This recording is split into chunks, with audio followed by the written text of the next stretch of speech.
All right, I do hereby call this Maize City Council meeting to order and ask for roll. Councilmember Kevin Reed, Present. Councilmember Alex McCree, Here. President Jennifer Harrington, Here. Mayor Pat Stivers, Here. Councilmember Jeff Homebaum, Here. Councilmember Dr. David Gua, Here. and we do have a quorum. Great. If we could all rise for a pledge of allegiance in a moment of silence.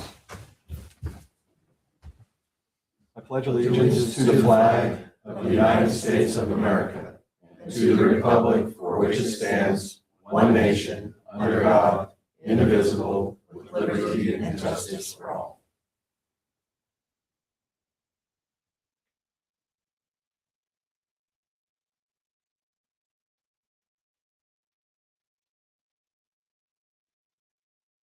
Be seated. Item 4 is the approval of the agenda. Any changes from staff? No changes at this time. I will note that we did remove one item from the consent agenda that was previously published, and Okay. so it's no longer on there. We'll bring that at a later date. Any changes from council? If not, I would entertain a motion. I move we approve the agenda. Second. Got a motion and a second to approve the agenda. All those in favor say aye. Aye. Opposed, motion carries. Public comments. Do we have any public comments? Sue? Or Nick?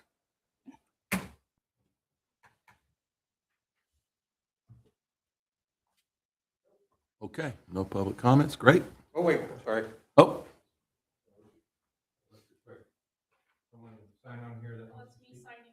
Oh, okay. It's okay. We're going to have your public comments in just a minute. Okay. Moving on to item number 6 is the consent agenda. I would move we approve the consent agenda. You said there was an item removed. Which item? It was a Do I need to- floodplain. It was a floodplain. It's not on here, though. It's not on It's there? not on there. Okay. Doesn't Been matter. removed. Like it never Yeah. happened. Okay.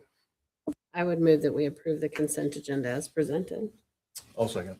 You got a motion and a second to approve the consent agenda as stated. All those in favor say aye. Aye. Opposed, motion carries. Moving on to item number 7 is business. Now we get to hear from You can introduce yourself. Perfect, appreciate it. All right, if you give me 1 second, I also have some reports that I'd love to pass out to you all. you. Super.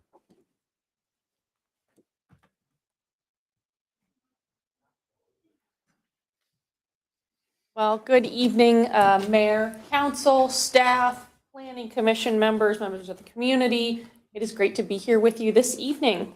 My name is Gentry Thiessen. I am the Director of Operations for the Realtors of South Central Kansas. And I'm excited to be spending a little portion of my evening and your evening with you. I have worked with the Realtors Association for the last 4.5 years, but my experience in working with and partnering with local government goes back much longer than that. When I was in 4th grade, my mom got elected as mayor of Newton, Kansas. So I have spent many evenings sitting in council chambers like this for the last 2 decades. So it's a little bit of a privilege and an honor to be back in this space with you all.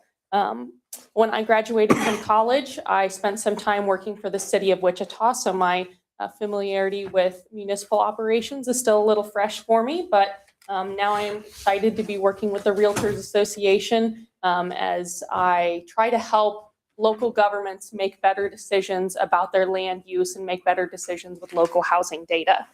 The purpose of the presentation tonight, I want to explain why housing is a critical issue for Maize and the role of local policy in addressing challenges. I think we all know that state and federal government don't have the silver bullets to fix our local challenges. If they did, we probably wouldn't be sitting around here tonight. Why is housing a critical issue for us? We don't have sky-high prices necessarily in this region. Our affordability in this state is among the best in the country, but we don't have any right to rest on our laurels because we are still facing record numbers of people experiencing homelessness, seniors and low-income families being taxed out of their homes, and nationwide we experience an estimated 4.7 million unit shortage for the housing that we need. Your city administrators and planning staff, who are wonderful, by the way, I met with them about a month ago, informed me that you have got comprehensive planning underway. So let me offer a lens through which you can view the work to come through that comprehensive planning process.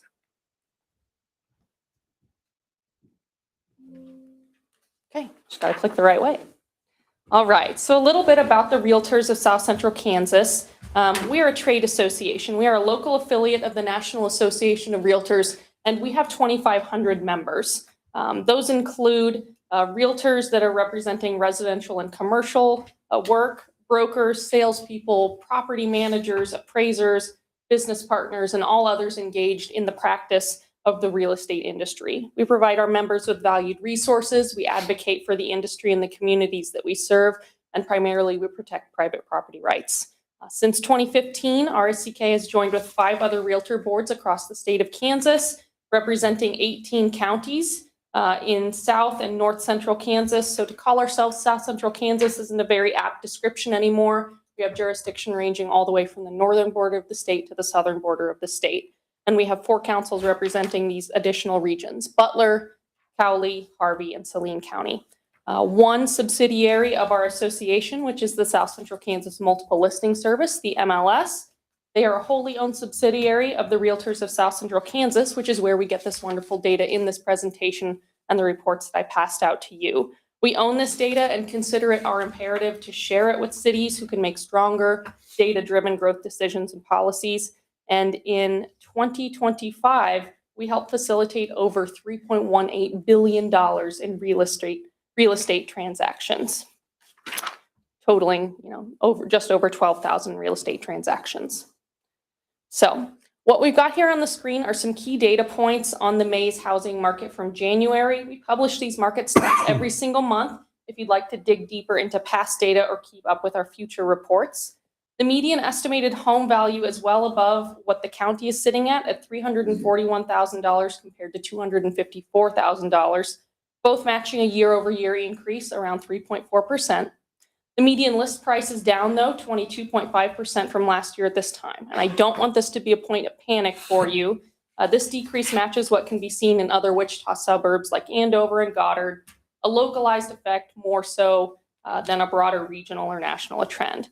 This might be due to a number of factors: smaller or lower cost homes dominating new listings, market favoring mid-tier homes over more expensive listings. You may have more specific insight about what's going on here in your local housing market than I do and what the data offers. So keep that in mind. You've also got much more supply than the county overall, but both show decreases in total supply. This is a measure of how long the current inventory of homes would last at the present sales price if no new listings were added. And I think the most interesting piece of data here are the owner and renter rates. 48% ownership compared to 52% rentership in your community.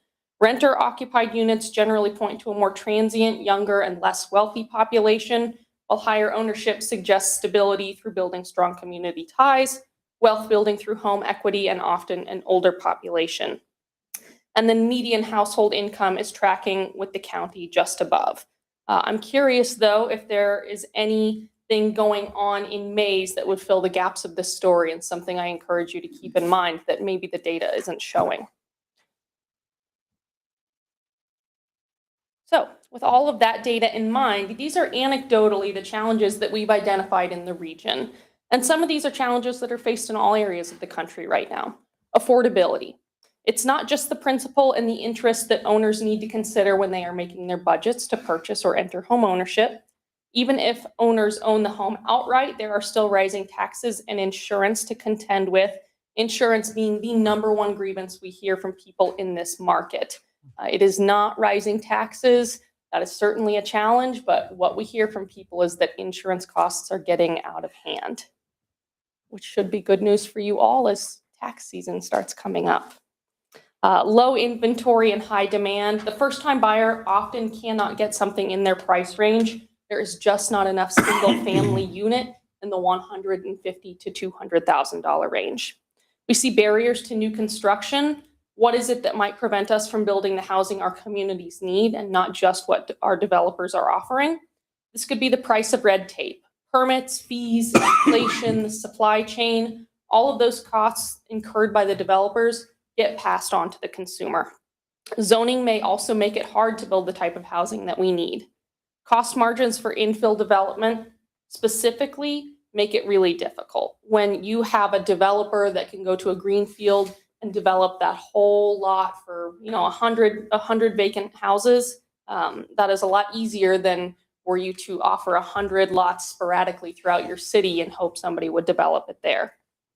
And then specifically challenges that we've identified in Maize, and not something that I necessarily have identified, but what we're seeing in the data and what was communicated by your staff, that without a downtown or core area, maybe your city is lacking some identity, a desire for mixed use and walkability, and that's not something just localized here to Maize, but something that is desired across the country.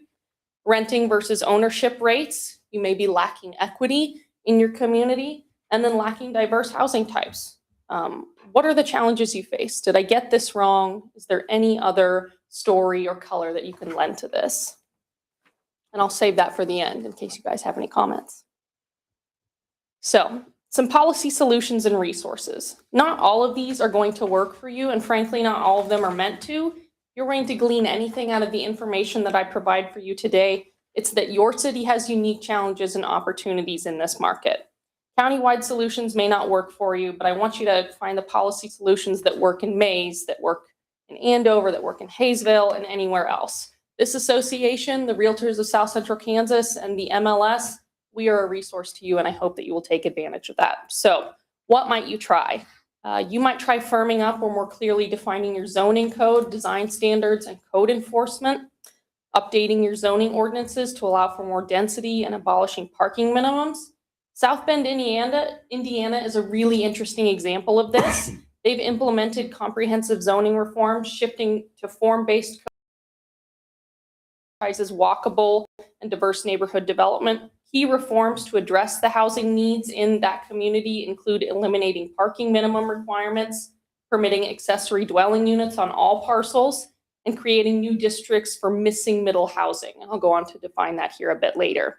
This includes form-based codes, eliminating off-street parking requirements to reduce development costs, and the city is offering a Sears catalog type of pre-approved building plans for small-scale developers, permitting ADUs and accessory units on all parcels to drive density and housing options.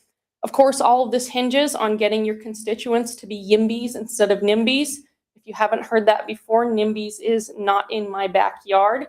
We also have banana people, and those are the build absolutely nothing anywhere near anyone. And then naturally the cave people, citizens against virtually everything. They exist everywhere. I'm hearing some laughing. You guys get it?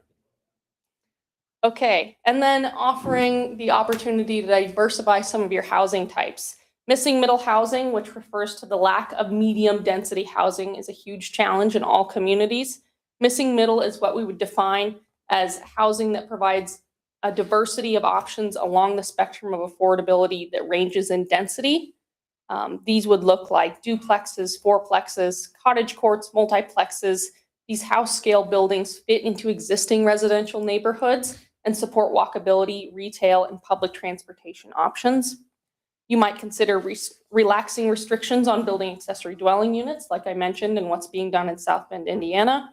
And then both attainable and affordable housing are needed. Attainable is what we consider market rate housing based on area median income that's affordable for households in that 80% to 120% medium income range. And affordable housing is what we consider government subsidized housing. Think housing choice vouchers, Section 8. It will not be enough to build one or the other. You will have to do both. So a resource that was passed around to you all is our city-specific market data. This includes really insightful data for your city, such as housing stats, statistics on your population, as well as economic data. If you would like to know more about what reports and data are available for you and for your area, I would love to talk further. These are generated from a compilation of sources, including listing data from our own local MLS, public records, market conditions and forecasts, census and employment data, demographic and trends data, business data, school data and reviews, and then other specialty data sets. And finally, I want to really touch on this piece about walkability and density. A national poll conducted in 2023 of 2,000 adults in the 50 largest metro areas found that coming out of the COVID pandemic, that demand for living in a walkable community remains robust. The survey shows that people living in walkable communities are more likely to be very satisfied with their quality of life. Over 30% of Gen Z and millennial respondents are willing to pay a lot more to live in a walkable community, and 53% of all respondents indicated that they would prefer to live in an attached dwelling, meaning an apartment, a condo, a townhome, rather than a detached single-family home if it meant that they would have an easy walk to shops and restaurants. So, how can cities lead? How can Maize be a leader in this space? Take advantage of the resources that RSCK wants to make available to you.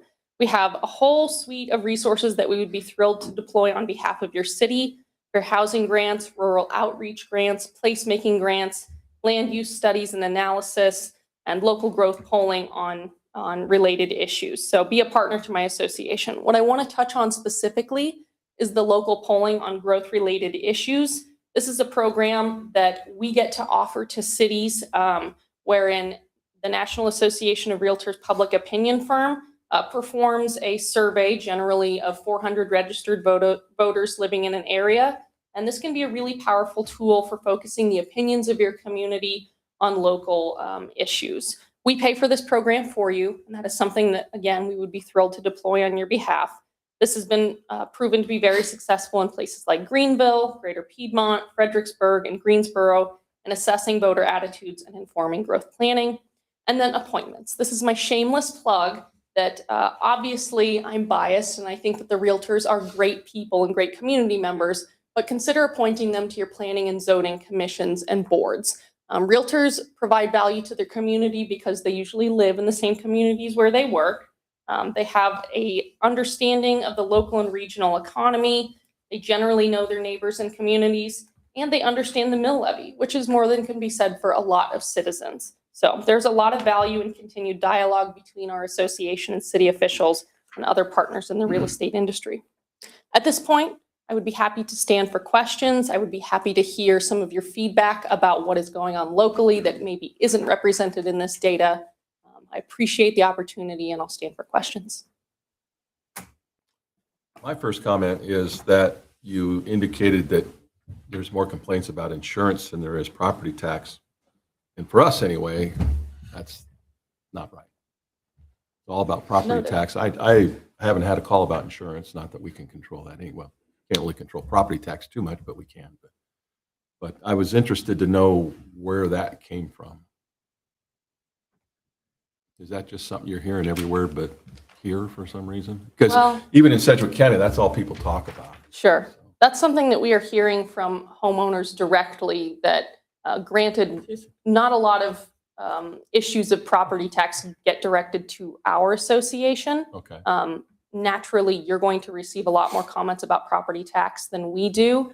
But what we hear from our realtors regarding consumers' accessibility into homeownership, particularly for the first time, is that insurance is the hardest expense to contend with.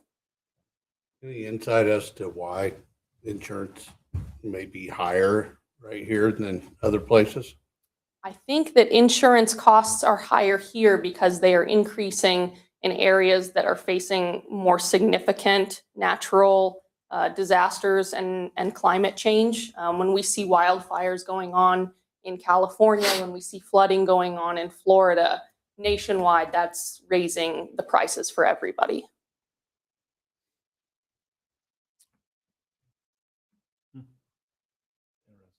I know mine just took a big jump, What the, my insurance. oh, Enough to where it was I haven't got that letter yet. shockingly noticeable.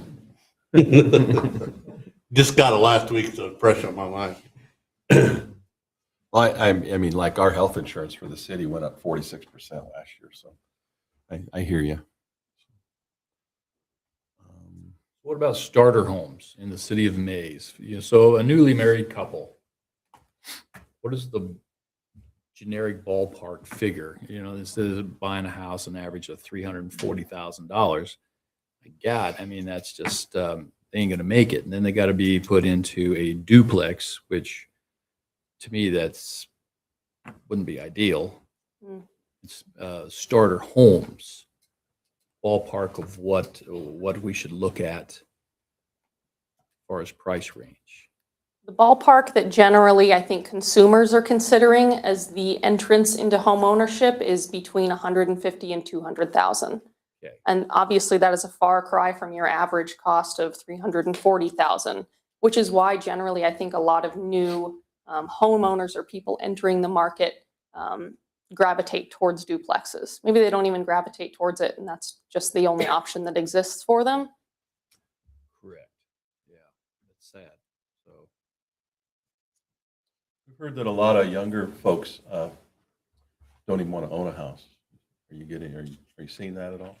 I am seeing that. I think we're seeing that in the data reflected nationwide, and I think I'm also seeing that among my friends. I have a friend that works at Fidelity Bank and makes really good money, has a really stable job. But 3 years ago, they decided to sell their home and move downtown. They didn't want to deal with the continued maintenance and upkeep. They wanted something closer to work for them. Anecdotally, I think there are a lot of young people that don't feel as compelled to enter home ownership and have those equity building opportunities as previous generations did. The data on ownership versus rentership, how do you arrive at that data? That's something we've been curious about. I don't know that we've been able to figure out an actual percentage, and this might just be a good guess, but what do you use to compile that data? That is not something that I know off the top of my head. Okay. This is what I'm pulling from a national report that gets provided to us. I would be more than happy to dig a little bit further into that for I'd you. be curious to know. Okay. Yeah. She did provide us, and I can send this out to the council, but she did provide us a list of how we compare to other areas, other communities in the metropolitan area. And we are fairly high as far as renter to owner occupied, if you look at across the metropolitan area. With the exception, I think Wichita's got a lot. I think it's fairly high up there, but Yeah, will be useful to see how, especially compared with other suburb cities. Besides that, first of all, thank you for sharing with us. It's really valuable information. I just do notice one thing is I kind of feel puzzled is our median household income is only slightly higher than the county, but our median listing price is way higher than the county. I mean, just do you know, is there any kind of insight why what happened? Is that because of we have a lot of new constructions? I would say maybe new construction is a contributing factor there. It may also be that the desirability to live in Maize is a lot higher than Wichita as a city. I think that your price is pretty consistent with some other suburbs, but new construction may be a piece of that. But regardless, it seems that no matter how much money your constituents and the citizens of Maize are making, the demand to live in Maize is still higher than you would see in Wichita. Because to me, I see a mismatch because income level is not that high, but still the house value is really high. And also, I know it's a median, but it would be very useful to also know the mean to see how that kind of skewed. Because you mentioned it's dropped, I know, yes, from year to year, it dropped 22%. But I just wondering, how that distribution looks like. Because when you have the mean and the median, you can at least roughly know that. I So think that that's a might great be- point. I would Yeah. love to pull that data for you and then send it on to your planning and your city staff. Yeah, okay, Okay. great. Thank you. What's your opinion on duplexes? Do you think, just your opinion, I guess, would be all you could offer. We've seen a great deal of building of that. I think a lot of cities are seeing that. Do you feel we have too many, not enough, or do you even have an idea on something? It's kind of maybe a dumb question. I don't know. That isn't a dumb question, but not one that I feel comfortable answering. I'm certainly not the expert on consumer demand or developer Well, margins. We get a lot of, I get some calls from citizens that are not happy with all the duplexes that are being built. But at the same time, I want to make Maize affordable for everybody. So there should be everything from apartments to million-dollar houses, which we have, and sometimes the only way you can live in Maize is to be in a duplex. So I guess the $64 question is when is too many duplexes too many? And that's something that we, as a council, have struggled with, and I'm sure the planning commission has too. So I know nobody wants to see duplexes built next to their single-family house, which has been contentious. So I was just curious if, I don't even know what percentage we're at right now, but. And I think that saying when is too many duplexes too much is a question that could be answered by when will developers not get profitable margins anymore?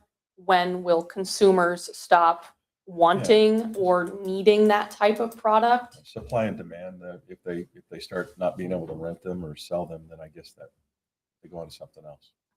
Yeah, That's always been my kind of philosophy. sure. I mean, so long as you are reactive about what is going on and what is being built in your community instead of being proactive, and that's at your discretion entirely about how you want to approach being on the cutting edge of housing within your community, whether that is being more proactive and deciding we want to move to form-based codes, we want to limit the incentives that we offer to developers, we want to incentivize this or that, or just letting the free market be free and taking what comes to you. Speaking of incentives, at one time we offered incentives during the last housing crisis back in 08, 09. We probably ran that too long, and now we're not offering that. Are there any other cities locally that you're aware of that are doing that right now? Offering incentives? I know that Goddard is offering incentives. I couldn't speak to the others only because I've spoken with Goddard within the last 6 months or so.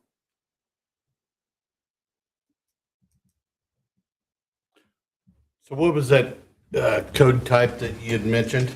Form-based codes. So Can you briefly give us an overview of what that means? sure. And I would preface this by saying that currently form-based codes are not allowed under state statute. So offering them is a broader policy initiative that has to be addressed at the state level, which is something our state association is working on right now. But instead of broad swaths of zoning applied to broad sections of land, it is truly that for each plot of land, you have the option to zone it individually based on what the use of that property is and what you want to permit there individually. I mean, there are limitations to it. You can't allow residential right next to industrial zoning, but it's more flexible. It allows more of mixed use development. So let's say that you wanted a coffee shop next to an apartment or a townhome complex. It would be easier to permit that type of development and that type of business and residential mix using form-based codes rather than the broad code applications that you have now.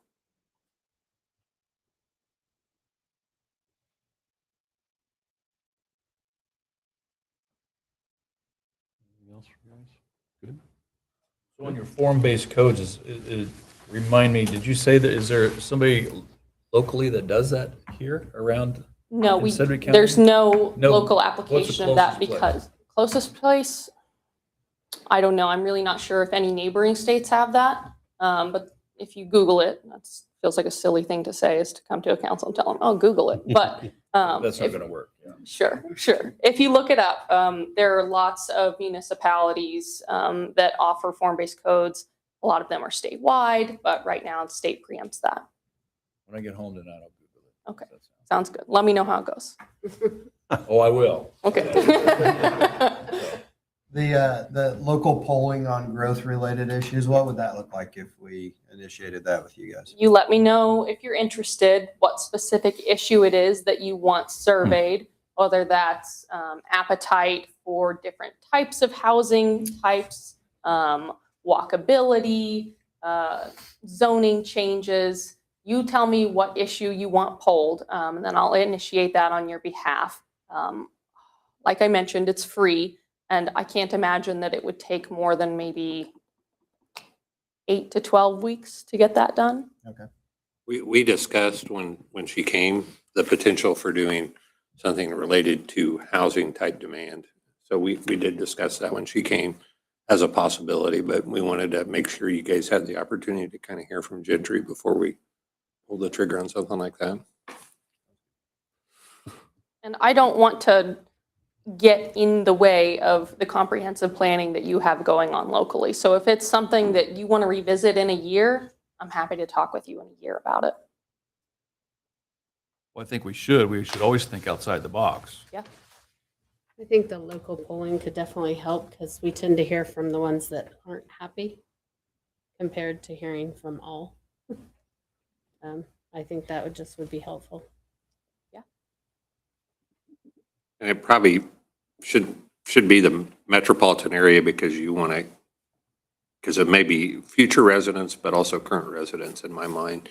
It's finding from, and it's getting from different population levels, you know, your mature adults and your seniors are going to have different demands than what young people are too. So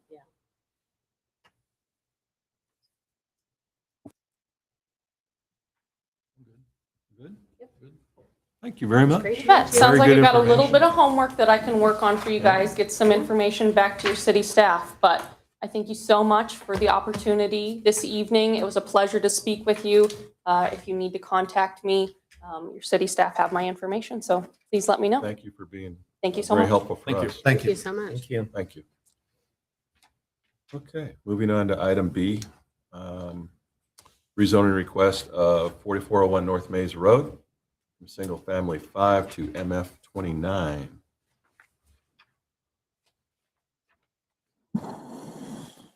Good evening, Mayor, council members. This case Z01026, like you said, it's rezoning 4401 North Maize Road from SF5, single family residential, to MF 29, which is multifamily residential. The site size is currently 2.4 acres, and its legal description is Lot 3, Block A. That's important because there's currently an understanding that there might be a discrepancy somewhere. We're trying to work that out. We were trying to work that out before the meeting this evening. Hopefully we can come to terms with that soon. The case was seen by the Maize Planning Commission on February 5th, 2026. After deliberation, the Planning Commission failed to come to consensus to make any motion that would recommend to the governing body approval with conditions, disapproval, or table a meeting until March 5th, 2026, which would be the Planning Commission's next meeting. The lack of action by default brings the governing body a recommendation of denial by KSA 12-757. If the Planning Commission fails to make a recommendation on a rezoning request, the Planning Commission shall be deemed to have made a recommendation of disapproval. There's three options the governing body may do. Let's adopt such recommendation by ordinance in the city or resolution in the county or in a county, override the Planning Commission's recommendation by a 2/3 majority vote of membership of the governing body. And then, or finally, return the recommendation to the Planning Commission with a statement specifying the basis for the governing body's failure to approve or disapprove. If the governing body returns to the Planning Commission's recommendation, the Planning Commission, after considering the same, may submit its original recommendation given, and the reasons therefore submit new and amended recommendation. Regarding the property at 4401 North Maize Road, it's located in a developing corridor of city of Maize that's experienced steady residential growth and increasing demand for diverse housing options.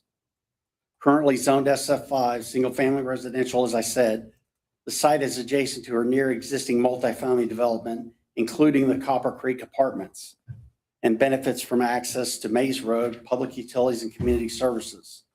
The request of rezoning to MF 29 multifamily residential is intended to provide additional housing opportunities that align with the surrounding land use patterns, support efficient use of existing infrastructure, and further the city's comprehensive plan goals for balanced, sustainable growth.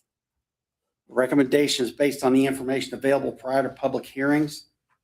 Planning and zoning staff recommends that the request be returned to the Planning Commission to determine a recommendation for the governing body to either approve per the zoning administrator's recommendation, or approve per the zoning administrator's recommendation with conditions or changes, or deny when the zoning administrator's recommended approval with a list of alternative findings for each consideration factor that supports the recommendation of denial.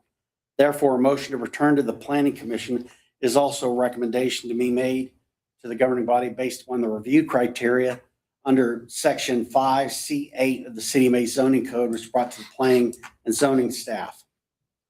The zoning uses the character of the neighborhood. The surrounding development includes a mix of residential and higher intensity uses. MF29 multifamily residential is compatible with the evolving pattern and supports the planned growth along the corridor. The site fronts a major arterial, Maize Road, where higher intensity and transitional uses are appropriate. Multifamily residential housing provides a buffer between traffic-oriented corridors and lower density neighborhoods. The suitability of subject property for the uses to which it's been restricted. The location, access, and size of the parcel make it well suited for multifamily development rather than low-density single-family homes.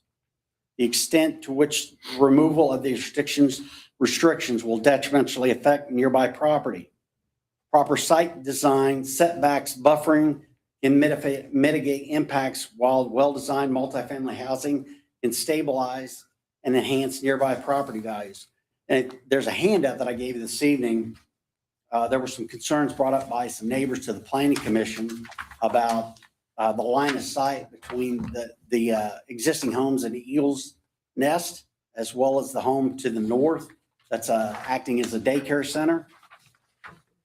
That's on the first page there. And on the second page, it shows the site layout of how they anticipate meeting the demands for the citizens that had expressed their concerns, with a parking lot there in the southeast corner and to the east, with building 12 with 24 units, building 11 with 24 units. One of the concerns was how close to the property line it would be. If you can see there on the west, it's 40 feet approximately, and to the north, it's 35 feet approximately. The length of time the property has been vacant or currently zoned, the subject property is currently undeveloped. The site overall size is 2.42 acres and is open space used single-family housing. Relative gain to the public health, safety, and welfare compared to the loss of value or hardship imposed upon the applicant. The public gains the housing diversity, efficient land use, while the owner gains reasonable economic use of the property. Conformance to the requested change to the adopted or recognized comprehensive plan. Rezoning 4401 North Maize Road from SF5 single-family residential to MF29 multifamily residential conforms with the City of Maize adopted comprehensive planning goals and land use policies. The comprehensive plan identifies this area for urban residential development, with higher intensity uses being appropriate along Maize Road corridor. The proposed MF29 district supports the vision provided by providing a transitional residential use that increases housing opportunities while remaining compatible with surrounding development patterns. The changes promote efficient use of existing public infrastructure, including streets, water, and sanitary sewer, which are already available to serve urban density development at this location. It also advances city policies encouraging a diverse range of housing types to meet the needs of different stages of life. By placing multifamily development along a major arterial, the rezoning helps concentrate density where access, services, transportation capacity are strongest, consistent with long-range growth and development strategies for the community. The impact of the proposed development on community facilities. The proposed development will be serviced by utilities that run along the west side of North Maize Road, which is a 4-lane arterial roadway.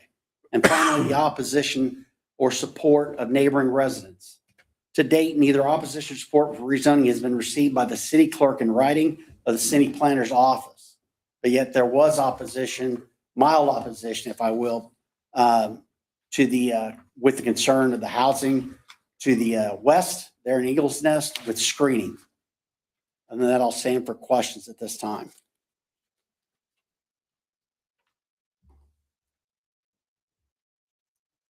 What was Eagles Nest screening concern when there's properties in between? Excuse me? What was Eagle's Nest screening concern? Their concerns was whether or not they would leave the trees that currently exist and whether if they're willing to put a fence up in that area. They would like the trees to be left as well as a fence to be added. As you can see on the first page of that diagram, they've got an 8-foot privacy fence.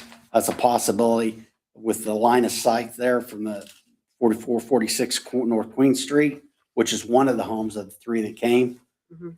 or the 2 that came, the 3 that were in question, and the side of a 15-foot tree to the building there.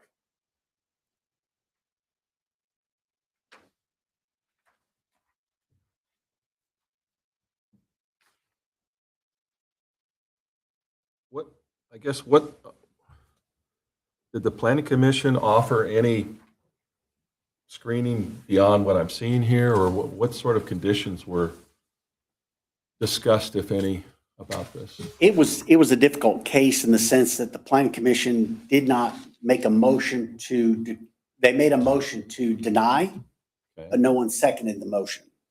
Next, the chairman requested a motion to approve or table the request, and there was no motion made.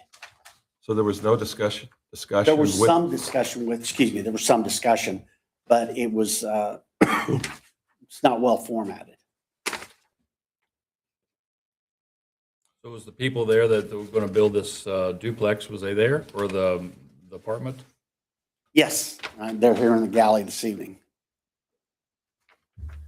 And if I'm understanding you correctly, there was maybe 1 or 2 community members there that just requested some screening. There were 2. One was in opposition to a degree, but he understands change comes. So he was just concerned if change comes, he'd like to have his trees remain. And the other concern was the screening with the fence. And they also were concerned about the parking lot possibly being between them and the apartment complex. But as you can see on the second page of that diagram, that's not what they're proposing. They're proposing a parking lot run along the western edge of Maize Road and separate between the housing units and the parking lot, building 11 and building 12 to the north. is there a retention pond in this? I believe there's one to the south there. Side. It's the one right there, okay, that's gonna be okay for that one? Yes. Okay. So is there any issues with having trees along both sides, the north and the west side? I don't believe there's many trees currently on the north side, and that site there operates as a daycare. I tried to reach out to the daycare and talk to them twice to see if they're still in operation. And I have yet to receive any information whether or not they're even still in operation. Mitch, the history of when these were originally built precedes you and me Yes. and a lot of us probably, but not some of us. I don't mean that by age, I mean that by tenure on the council. Sorry, that came out. Yeah, so I'll just shut up. I want No, to I'm talk to kidding. HR afterwards. But it does appear to me that that there was maybe a plan for that originally, because there's I believe approaches there that are was. poured off of Wilkinson that kind of align with where the future growth would have been I believe there placed. was, and they would probably be able to speak better to that than I would if you'd like to speak with them. Does anybody know? I don't know. Okay. So I don't know. I would like to see, green space / trees along the border for consideration of both. I mean, north and the west side. There'd be occupants in the apartments looking out to trees versus people's backyards, and people in the backyards looking at the apartment complex. I mean, we all want to be able to compromise as far as I'm concerned. I think there should be a common ground someplace between the residents and this buildings that want to go in. If that's The fair. issue at the time was they couldn't come to consensus to make a decision whether to approve of conditions or deny or even table the request at that time. So Again, what I'm seeking is that recommendation to send it back to them for Okay. clear recommendation to the governing body. Well, it's kind of like the tower a couple months ago where we didn't get enough information to make a decision. And so, yeah, I mean, it's up to the council, but Well, we have a I couple. mean, that's probably in the 25 years that I've been here.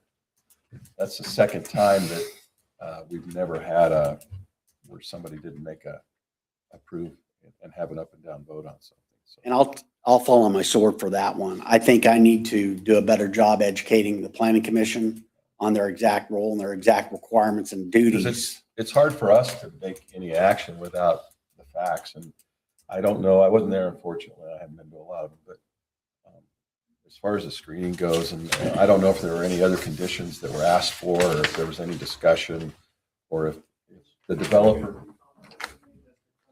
Sure.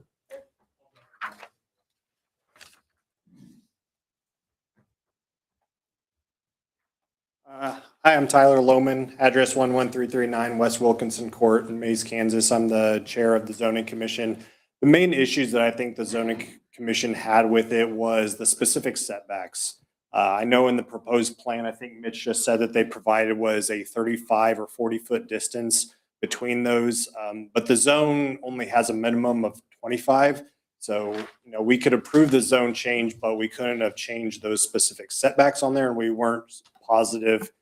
We've been hesitant to allow zone changes with tentative plans, knowing that those hold no water. So that was kind of the discussion on there of, you know, of course, we want to have good faith in discussions with our developers and putting forth, of course, the 35 is much better than 25 in this case, but nothing is preventing them from going all the way to the 25-foot setback. The other issue was, yes, the trees there are considerable growth, but along that whole eastern side, there's not trees that provide adequate screening. An 8-foot fence also was just, you know, a 3-story apartment overlooking a, you know, single family home was also some of the discussion of what they had specific issues with. So, and then we didn't have much discussion on the northern face, but I think the main discussion was on the eastern face, going into Eagle's Nest too. So,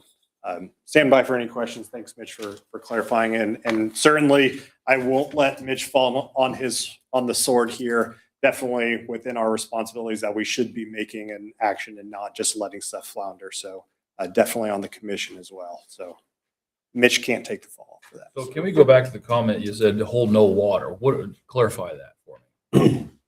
So the zoning regulations require a 25-foot setback from the building to the property line.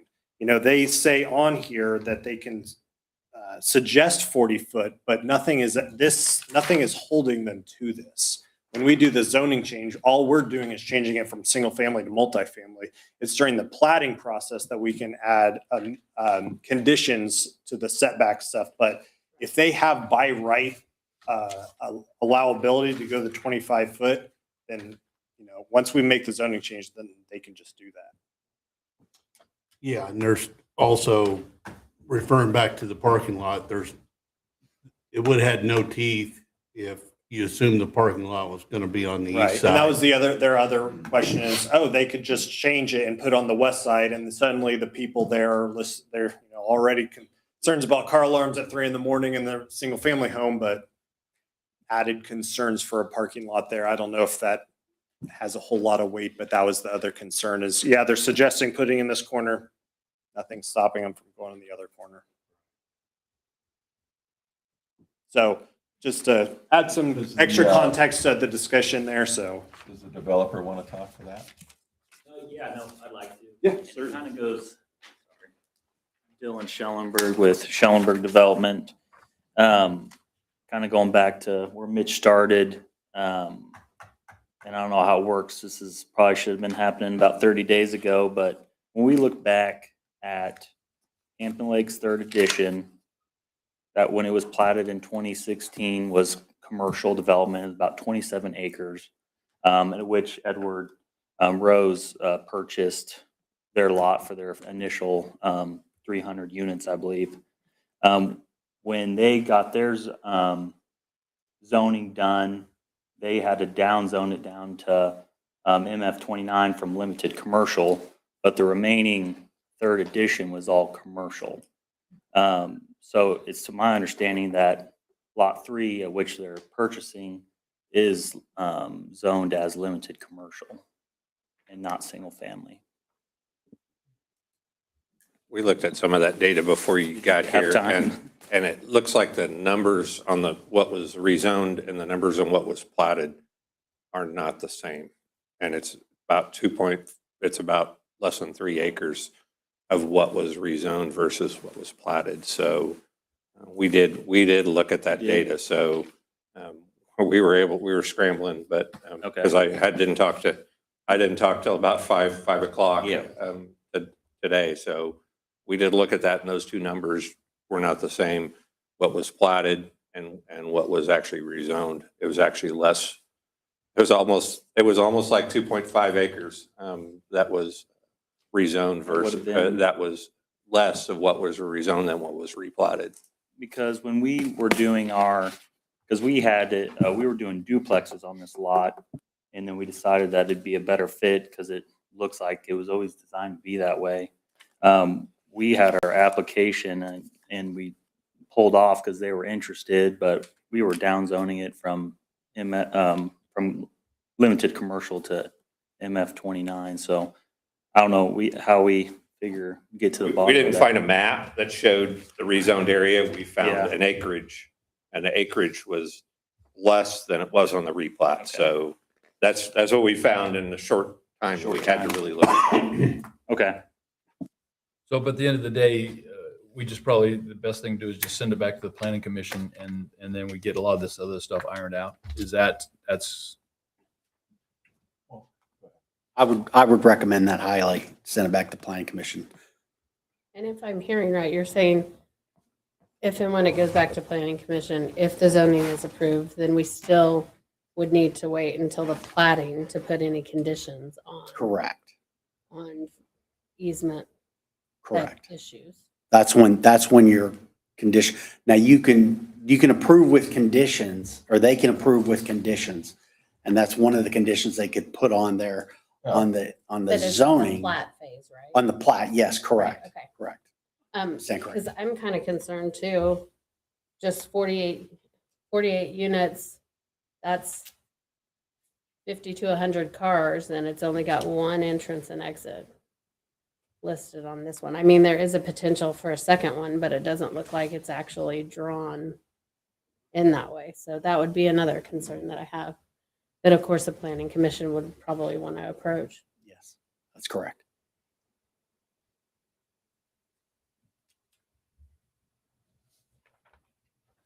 Yeah, I think it might just be good for the planning commission and us, for that matter, maybe to even understand what kind of options that they have at this stage, because, I mean, it is fair to say this is just a preliminary site plan, and we won't assume anybody's trying to do anything maliciously or anything like that, but, Right. you know, still have to have a soils test performed, and you don't know exactly where these things are going to be able to be built.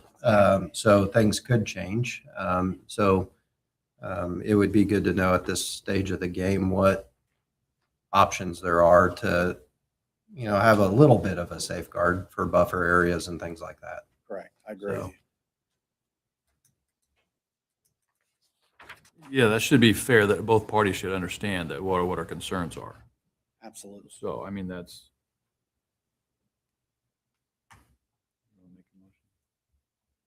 I would move that we send it back to the planning commission. I'll second. I got a motion and a second to send Z-01-026 rezoning request of 4401 North Maze Road from SF5 to MF29 back to the planning commission. All those in favor say aye. Aye. Aye. Opposed, motion carries. Thank you. Yes, thanks, Mitch.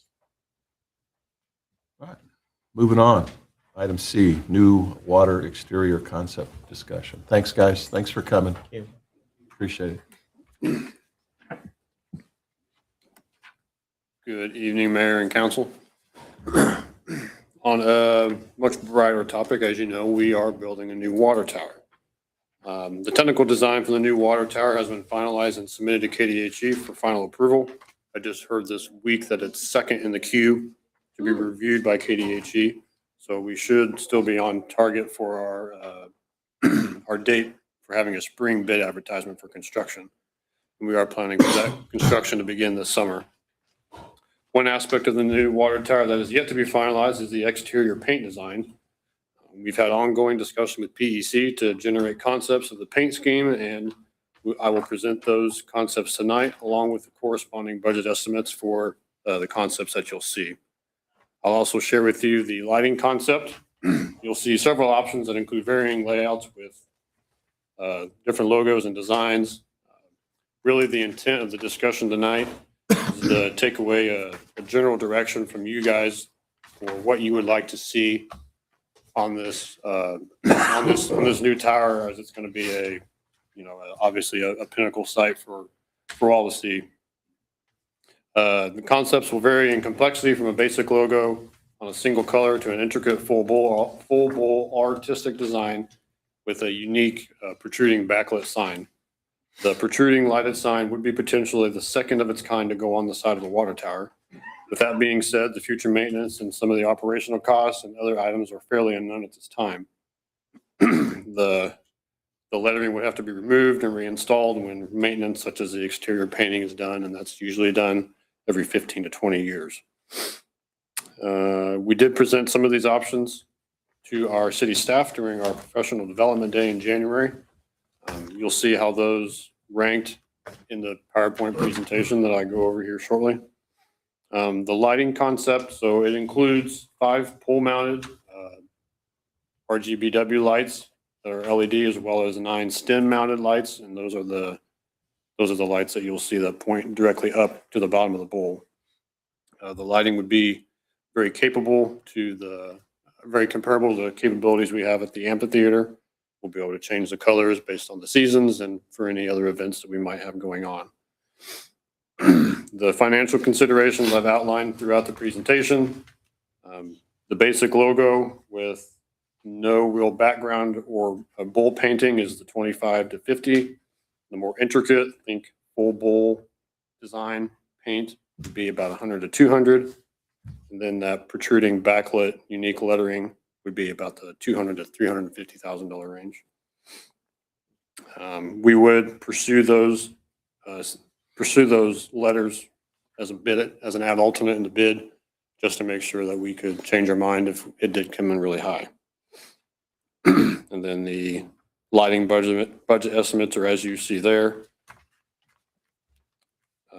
Even to do the budget lighting, really the only 2 options that I would recommend considering are option 1 and 2. If you didn't do one of those 2 options, you would really be missing some pretty key elements in the lighting. And I can go over those with you as we go through the presentation. And I did pass out for you hard copies of all the different options. Am I pushing the right button, Chris? There we go. There we go. Okay. So this is option 1. This is one of the full bowl designs, and it includes the backlit lighting. Those letters are protruding from the bowl, so those letters are probably 30 to 40 feet tall, and they're several feet away from the bowl. And like I said, it would be something very unique to a water tower. It's been done or is yet to be constructed on one other application that the water tower manufacturer that PEC's been discussing with is called Landmark. In their discussions, PEC is comfortable making a recommendation to move forward with this, just knowing that there could be some additional unforeseen maintenance costs that might come along with it. And as we go through these different pictures, just know that wherever you do see that backlit lighting, we could put our typical logo on there. And then we would be paying about that $50,000 to $100,000. So every time they do the maintenance on that, do they have to take all that stuff off? And whenever we would repaint it. So of that's that? typically about every 15 to 20 years. And that sticks out a ways. Right. It would stick out a couple feet away from the side of the tower. And it would be backlit, as you could see in that image there on the left during the night. Okay. This was the option that staff voted number 2. There's another option with including school logos. This is obviously a more basic design. 3, a little bit more basic design again, adding a little bit of color on the bottom. Protruding letters, again, could be swapped out for the typical Maize logo. Option 4, the intent and thought with this design was kind of incorporating the Indian corn concept on the bottom of the bowl.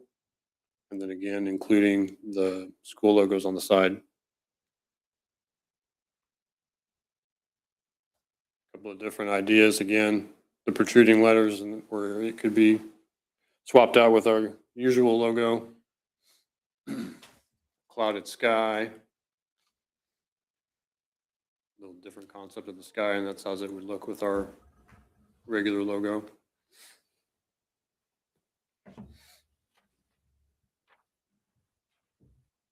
Must be missing the, oh, there we go. And then last option being a plain basic tower, which would be similar to what we have now. Obviously, our tower now just says Maize. It doesn't have the logo. It just has the letters. So Is our logo changing, Tristan? Is that right? It could. We changed our motto, but we haven't changed our logo, and I don't know for the, Talking about I don't, it could happen at some point, but it's not something that we've identified as one of the top things to do here. Okay, it won't affect this. and so this is the lighting concept that it would look like. Obviously, at night, the image on the left is really magnifying what the stem lighting would look like and how we could change those colors for whatever season or holiday we may be in. And then the purple that you see there is showing off some of the capabilities that would be mounted on the pole mounted lights that you could see there in the middle. You could change those to red and green during the Christmas season. You could change them. If the Chiefs were in the Super Bowl, you could change them to yellow and red, or however you want to do that. Wichita State. Just fine. I like the You can purple. have it there. And I mean, and like I said, we could change them as often as we want if there was, sporting events going on, things like that. It's just as simple as, going to the tower and pushing a couple buttons. So again, really the intent of tonight was to kind of show you guys what the budget impact would be for some of these different designs and get a little bit of your feedback to give us some direction to move forward. And Option 2. option 2. Option 2. Keep it simple.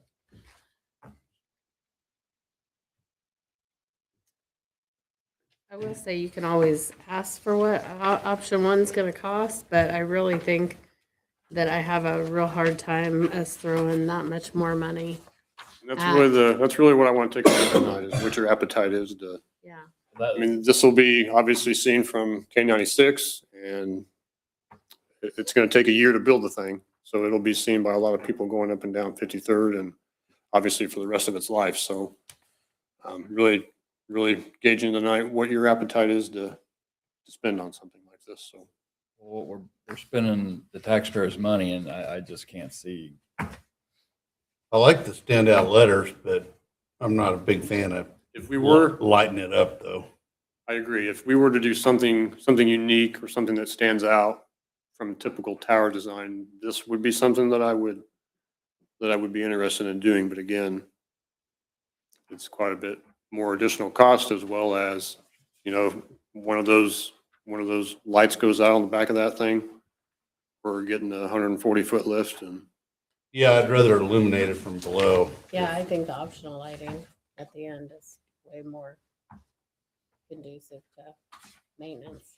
If we could do that for around 100, it might be worth looking at. and the other thing to consider is you would probably have to pay about that much when you do it again in 15 to 20 years. Yeah, but then you have the option of not putting it back, too, right? You'd have to paint over the whole thing at least once. Huh? I mean, you'd have to paint over the whole thing at least once to cover it up if you didn't want to do it again. Yeah, but you're doing that anyway. Yeah. I don't know if it's quite that simple as just painting it over. It's like trying to paint a red wall in Yeah, different yeah, colors. yeah. So it's becomes a little bit more difficult once you kind of commit to it. Yeah, well, right. There probably 15 years, there shouldn't be a reason why you want to take them down, right? I just wouldn't want to put a light in it because I know we'd have problems with it and then it costs a fortune to get it fixed. So, If we were to do something like this, I would push really, really hard to have it tied into some sort of maintenance agreement where we could have some of those costs controlled up front. Right. Yeah. I mean, just a simple lightning strike. Yeah. Yeah, that definitely is not. I think that Indian corn might cause traffic accidents. There's an awful lot of purple in the design they had, but I think it was designed by a state engineer. Wasn't enough. I do definitely know too that the mayor had stated that he was really like the idea of both schools being maybe featured. We're gonna do one, it should do two. Realize those logos could It's change on the too, other so side. What's that? those logos could change too. High school logos normally don't change, but they could. They could add another high school, who knows, in 15 years, Right. right? Right. Maybe they'd be willing to contribute to it if we Well, put them up. Yeah. Yeah, we could, That was- That's what I Jennifer said. we brought could that. sell logo rights. Yeah. Well, that was my idea, is to turn it into, Yeah. I mean, Yeah. I'd be Wonder if they definitely make more an willing to LED look at sign. the cost. Otherwise, I think we keep it plain. I think we So, do it's go worth talk a to the call. school district. Sell advertising rights to one of the companies in the industrial park. Yeah. I mean, it doesn't just have to be the schools. The school And is you'll be able to see this from the freeway, right? always a main identity, but we've got other things here, so. What would you say the height of that is? 120. It's going to be in the 130 to 140 foot range to the top. I personally love the raised backlit letters, but I don't think it's the right use of taxpayer money personally. I would be in favor of just keeping it as extremely simple and doing option 9 myself, but Let me look. it's just our city It's just logo. That's the same thing as 2, right? With the exception of the school logos. Without the school Oh, logos. It would just be our logo. Well, I mean, I could go, I could It's go. very for- basic. I could go for 9 also. I don't. Unless the schools want to contribute. And even if we did 9, you're still going to have the lighting, the Yes. regular Yeah, lighting, and you can change colors. yeah, I think that's Yeah. fair. I mean, 9 is fine by me too. Yeah, I can live with that. Unless the schools pay for their share. Or if we can get raised letters for 100. I like, just for the record, I like 2. For the record. 2 or 9. 2 or 9? I'm a 9. Are you looking for action? No, not necessarily looking for action. I think the open dialogue gives me good enough direction. Dr. Gual, do you have much feedback? Yeah, or- I agree with, I cannot see too much of the intangible benefits of spending that much money on this. Okay.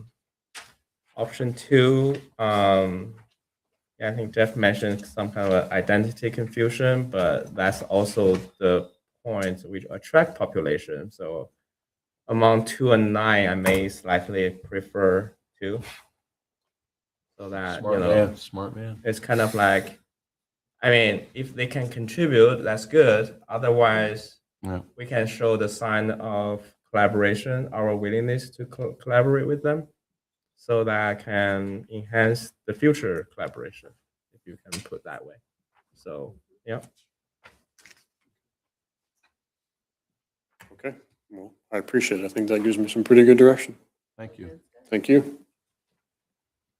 All right, moving on to D, real estate purchase agreement and authorization of quitclaim deed for conveyance of berm area, Reserve L, watercress.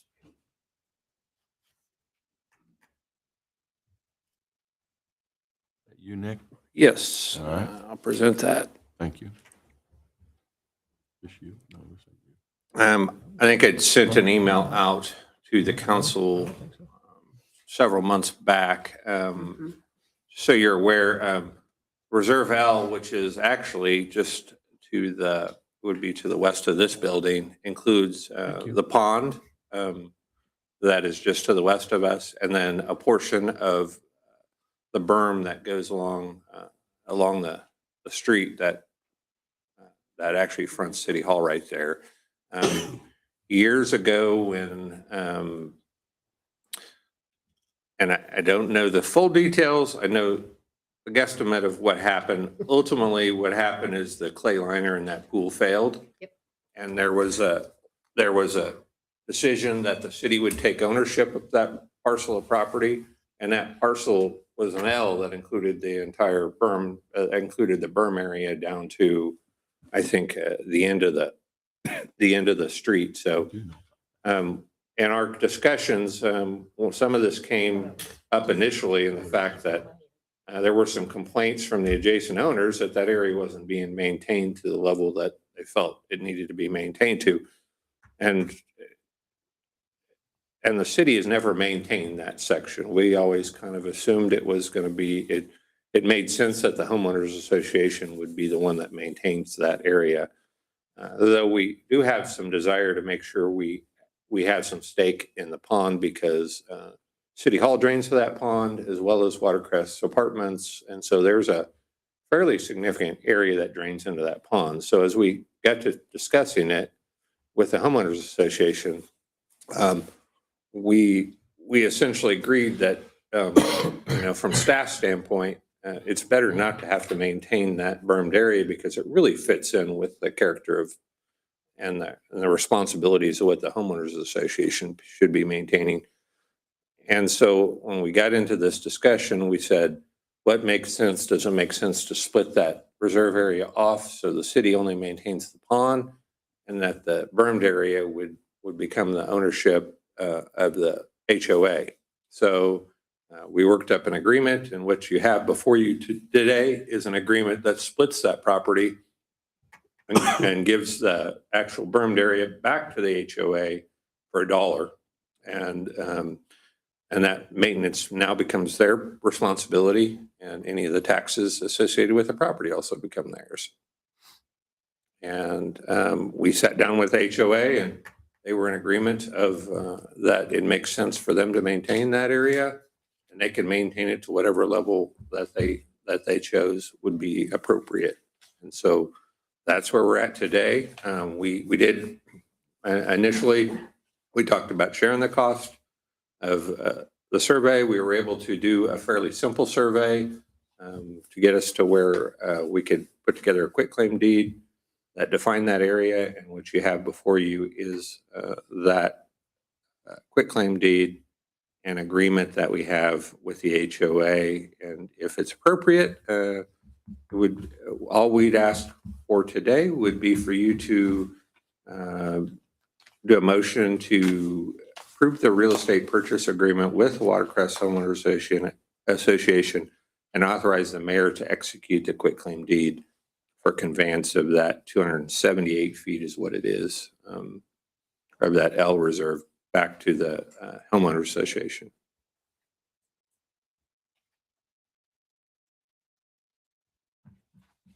Ryan. All I remember is they wanted our help to put the clay in the pond to help seal it again. Because they thought it was an eyesore, and so did we. There was a business owner that, out of the goodness of their heart, gave us that pond. Yeah, we bailed them out. And then after they gave us the pond, we discovered, hey, it needs a lot of work. We're going to take care of the shore on that. Yeah, he said so. Anyway. Yeah. Mr. Mayor? Yeah. I would make a motion to approve the real estate purchase agreement with the Watercrest Homeowners Association and authorize the mayor to execute the quitclaim deed for the conveyance of the east 278 feet of Reserve L as presented. I've got a motion and a second to approve the real estate purchase agreement with the Watercrest Homeowners Association and authorize the mayor to execute the quick claim deed for the conveyance of the east 278 feet of Reserve L as presented. All those in favor say aye. Aye. Opposed, motion carries. Moving on to item E, it's an update to the substance abuse policy. Good evening. Hello. At the last council meeting, I brought before you the personnel policy that included the substance abuse policy, although it was updated very shortly before the meeting. So at that point, we were able to pull this out, give you some more time to review it, and bring it back before you today. If you have any questions, I'd be more than happy to answer them. We do just recommend approval of this policy as presented and incorporate it in the city's personnel policy manual.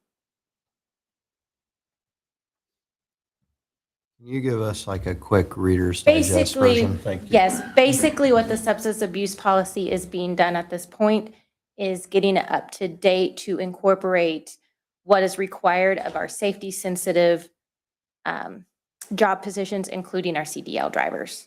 So really it is bringing in basically random drug testing for those, and that is all just federally required by of us to be doing.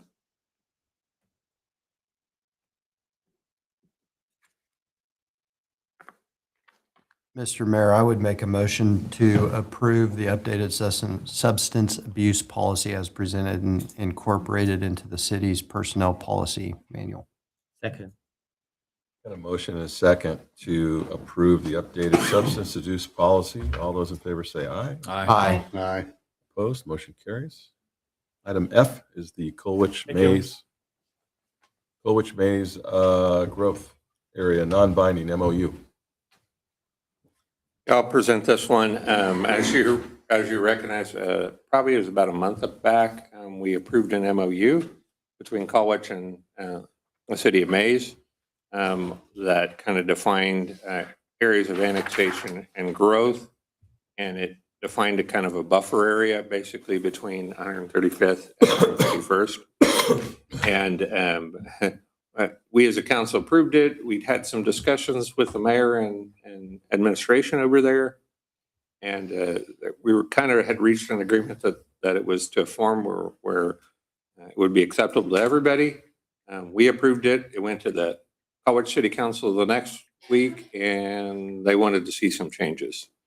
And so the changes that they went through their attorney and made us several changes. I think they're all very reasonable changes.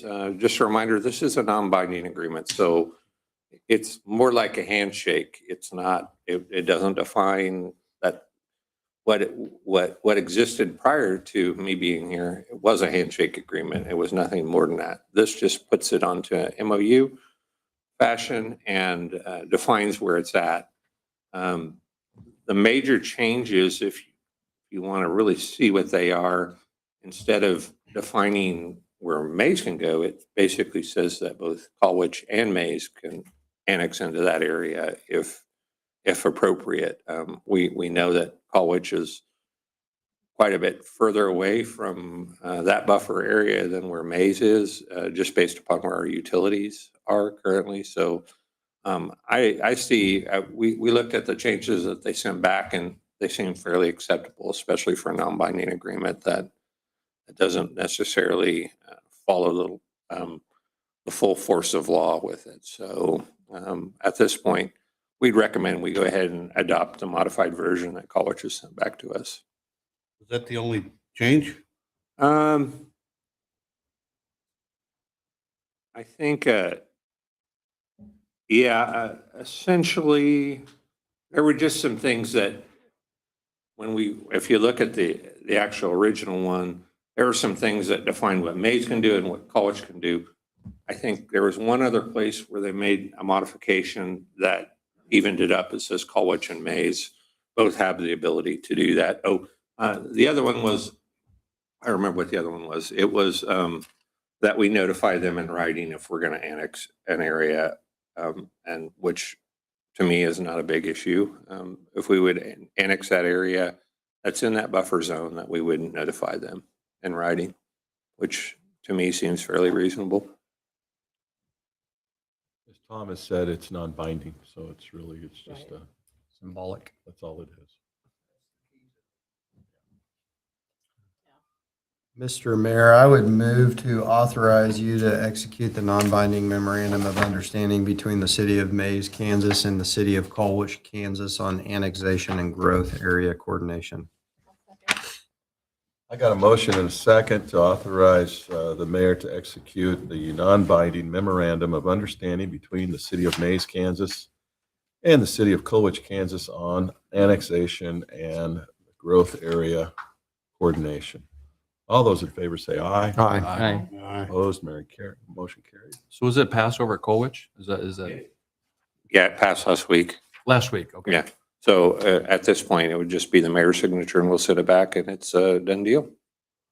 Okay, sure, but I think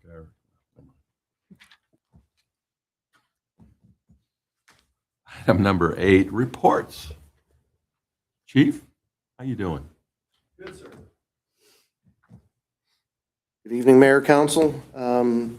This year I did something different. I included the annual report for February, but I also wanted to include the monthly report to include the items for the strategic agenda as well as some good work by our staff. I don't have anything to add to either report. If you have any questions, I'll stand for those now. We fully staffed? We have 2 positions open at the moment. Are we interviewing? We're doing background on one, and then we're checking internally to fill the SRO position that is currently open. Which one is that? The SRO position, it's the Maize Intermediate School. Okay. But we've temporarily had Officer Morales, who covers Maize South Middle School. He's been covering both. Do you see them with the fact that they've brought on security and that sort of thing? Do you think that changes the future arrangement between the city and the school district? I do not. The role of the security staff is to basically help the SROs. Their ability to enforce board policy is much stronger than the SROs, who can only enforce the criminal aspects of it. And so the security staff is more of a complement to the layered approach the school's using for security of the schools. And the security staff are having a lot of fun with their vape detection system. They have vape detections in several of the schools. I'm sure that was needed. Yes, there's been a lot of vapes confiscated, and those that have THC in them have been turned over to our SROs. The ones with nicotine, the school handles those. Let me ask an ignorant question. What is a vape detection system? It's kind of like a smoke detector, but it picks up the vapor of vape pens. So that's put in the hallways? It's put in the bathrooms. That's where Oh, the they all go. bathroom. That's where they all go to vape. And I want to commend Dr. Greer. She was at one of the high schools the other day, and she caught 2 vapes while she was in the restroom. Is that right? Smoking in the boys' room there. Yeah, with vape technology, it's a little bit different. Oh, I was referring to the song. I guess you're too young to remember that. No. Can't say that. I'm just saying she's a girl. You never know nowadays. I appreciate your year in review note. That's cool. Yeah. Thank you. Thanks, Chief. Yep, thank you. Thank you. Thank you. Public Works.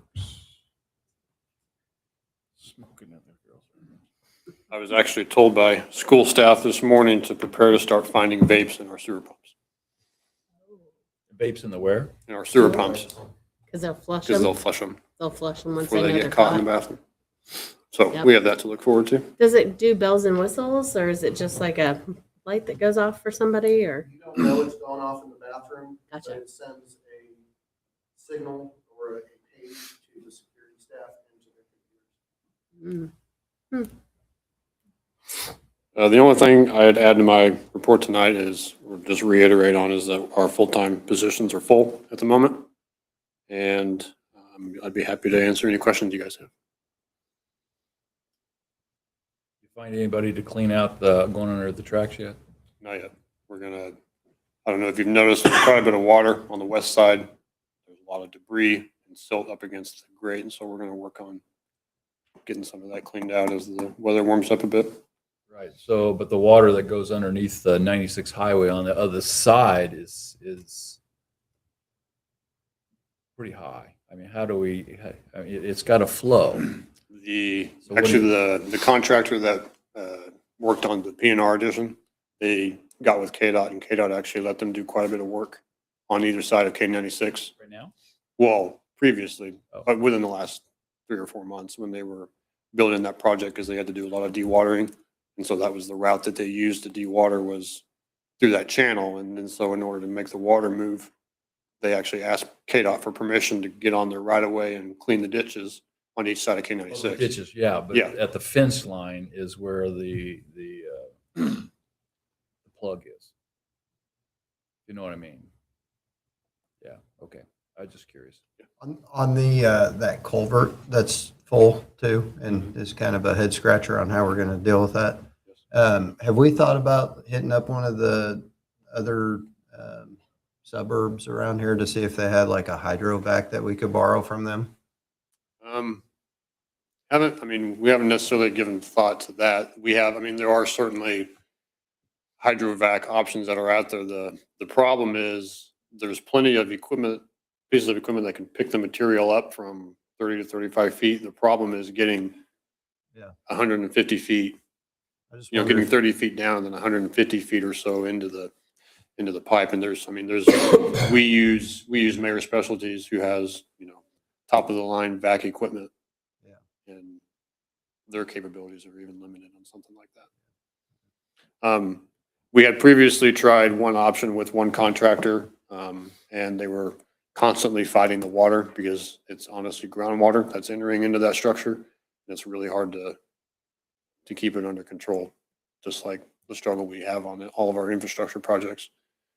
Literally underneath Maize Road, where all the stormwater is, the groundwater seeps in through the joints in the stormwater cracks because it's so high. And so that's why we always see water on the west side, is it's groundwater just soaking in there. It is a challenge that we'll have to deal with at some point, and it's always on our mind. It's always in the back of our mind anyway. Alex said earlier, he just bought a skid steer. Maybe you could lower him down there and let him go to town on that thing. I don't think so. That's not gonna work. I didn't buy it for that. Get one of those little ones, Yeah, there you go. Okay, yeah. Little compact, coal miners type thing. So I appreciate the thoughtfulness. Anytime. I noticed today, and maybe we had an idea to put a sidewalk from the high school going north. And I saw that's being done. That's the school district did that, I assume? Yes. That's cool. All right. So they stepped up and they did that. I saw Vogelai was doing that today. That's what I called you on today. Yeah. I know. I get it. I get that a lot. That's good. You always call me back. And So that's something that they did then? Yeah, the school did, yeah. Okay, good. Mhm. That had been on our plan for a while, and it was something, it's on their property, so. Correct. It's something they decided to take I'm on. happy that they did that. I did note real quick there on the top of my report, our plan for street preservation this year. I'll just touch on that real quick. So we are going to do a little bit of preservation in the way of reclamite, which is the preventative seal. We would like to do some striping on Maize Road, and then having been through a full cycle of preservation throughout the city and waiting to get our pavement condition index back from PEC, I think it's a good year to bank a little bit of money and keep it in our capital improvement fund for maybe a bigger project or some design work in the next couple of years. So that's kind of my intent for 2026. So you would have been back to the We would have been back to original the, quarter? like the northeast quarter of town, like if you think of 45th and Tyler, north and east of there. I'm sorry, 45th and Maize, so the northeast. It's like the carriage crossing area and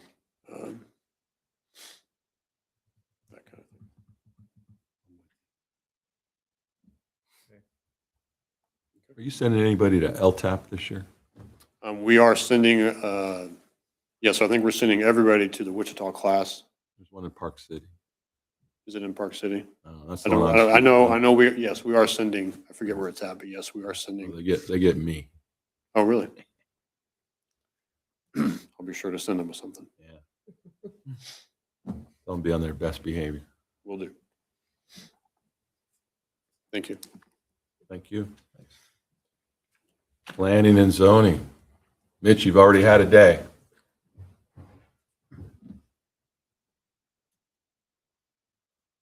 Good evening again, Mayor and council members. I don't have anything to add to my report this time, but I will stand for any questions that you may have. I did talk to Bryce. He's short one guy, and I did talk to him, and my opinion is I don't have any issues if you don't. So I'll be bringing his recommendation to you then. he's on a cruise right now, so. Right. Yeah. I will say if you know Hugh Nix and have an opportunity to see him and wish him well, that would be a wonderful thing to do. I'd like to thank Alex for joining us for lunch and presenting Hugh with this plaque for service to the community. Alex was willing to go over there. Not to say that nobody else wasn't willing, just say Alex was available at the time, so we used Alex.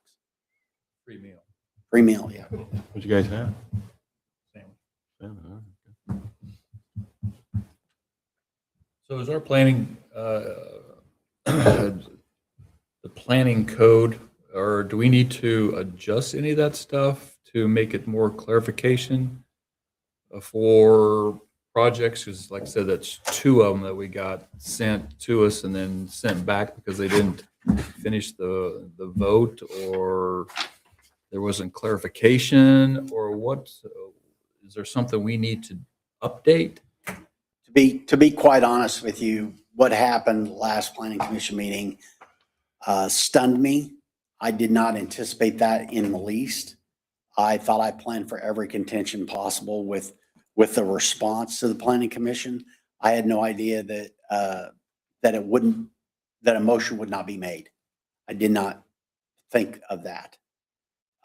When a motion was not made and voted upon, as a matter of fact, Darla and myself looked at each other and we're like, and I go, I'm not sure what we do. And Tyler Lohman asked me, and I said, "This is dead in the water." I said, "It's dead in the water." Those are my exact words. So it was defeated. But again, I thought I'd planned for every contention, and I will take responsibility for the fact that lack of action was a result of me being not prepared enough to address that issue. So I take responsibility for that. Anytime an action or the lack of action comes from the planning commission, I take responsibility for that. I don't know if I've ever seen that Well, I before. think it's just It a happened need once. for education on the planning commission to understand that when they don't give us the parameters on why they're wanting to deny something, then we have no course to stand on to be able to vet it or not. Exactly. Well, we discussed a few things we can do to hopefully prevent that. Part of it is adopting the golden rules that are out there. Those are what guide decisions from the planning commission. So those may be things that we do. And also from that perspective, I think Mitch is doing a great job. He's learning as we go, and I think in the future, if they don't approve something or they don't list reasons why, I think it's just a good reminder that it's likely going to come back to them if you don't get the kind of input you need to either approve or deny whatever recommendation they made to you. So we'll make sure that's communicated to them fairly clearly. And I think just educating them on, even if you approve the change in zoning, it's still going to come back to you with the plat too. So I think that's very important for them to understand that some of those not knowing is part of it. And they just have to trust that the developers will then, if they come back with a plat that's not, that they already know there's going to be some issues with, that be ready for some stipulations or Correct. some, I would agree with you. To be fair, you've got Mitch that's very new, and you've got a lot of planning commissioners Right. that have never done this That's before, what I'm so. saying is, yeah, I don't And if think they need more time or uncomfortable, table it table it would have been the right more thing to proper, do. Yeah. probably. Way to do it would be to table it and then get the education. Yeah, I'd be on the assumption that the contractors are going to do what's best for them. And these guys need to make sure that they're doing what's best for the city of Maize and the residents and where it's placed. And that should be their role, correct? To make sure that they're standing up for what the city of Maize is and what they're going to be in the future. That's correct. I would agree with that wholeheartedly. It's a balancing act. But maybe they need to be reminded of that, I guess. I don't know. But the screening and stuff like that, to me is really important. And the contractor probably don't want to spend the money for that. They don't really have to, but they're not the ones looking at it 365 days a year. Right. The developer or the owner, the new owner at the time, Edward Rose, they had expressed a willingness to work with those neighbors in order to get that approved. To meet the neighbors at what they're requesting. I agree with that, but I mean, that should be for all projects. Right. Everything. I agree with you. The good news is we have 2 meetings a month now, and hopefully kicking it back lets it kick back quicker. I'll be But putting that on March's agenda right away. Is that on the 4th, 5th? 5th. Okay. And then it'll come back to you the second meeting Yeah. in March. At least I feel like they've not lost 60 days Correct. over this, but we hate to see things get extended out over longer periods of time when they could Unnecessarily. cause them, yeah, without bouncing it back and forth. Good. All right. Thank you. Thanks, Mitch. Thanks, Mitch. Legal? I don't have anything tonight. Thank you, sir. Finance? I see something. Uh-oh. Just a smile. USA. Good evening, Mayor and Council. I switched it up a little bit.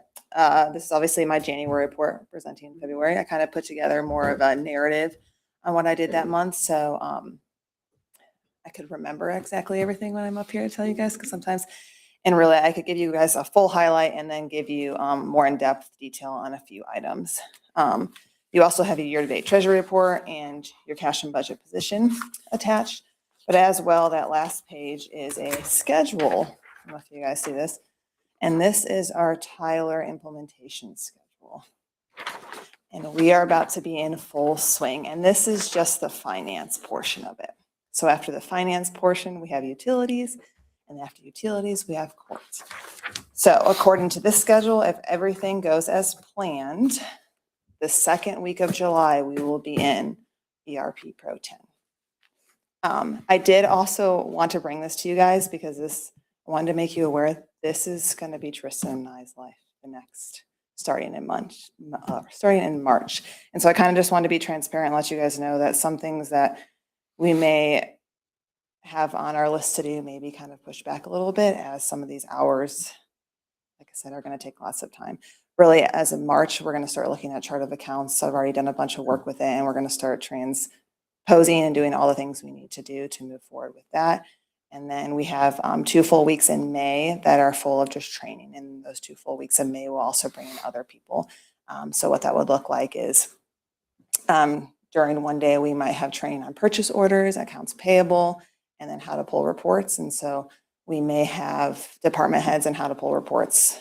We may have 3 people in purchase orders and 2 people in AP, basically is how that's going to go. And when we get that more in-depth schedule, I'll definitely give that out to you guys, but I thought it was kind of important for you guys to see this, to see what we're working on and how we are moving forward with that. Additionally, I have some more good news.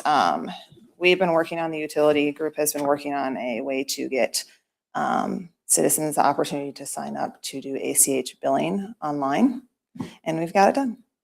So you can go onto our website and you can upload your voided check, your statement with your bank account information, and put upload a picture of your driver's license at any time of the day, and we will get that done. So that is a great thing for us. Hopefully we can get some people to sign up. We're going to push it out on social media this week.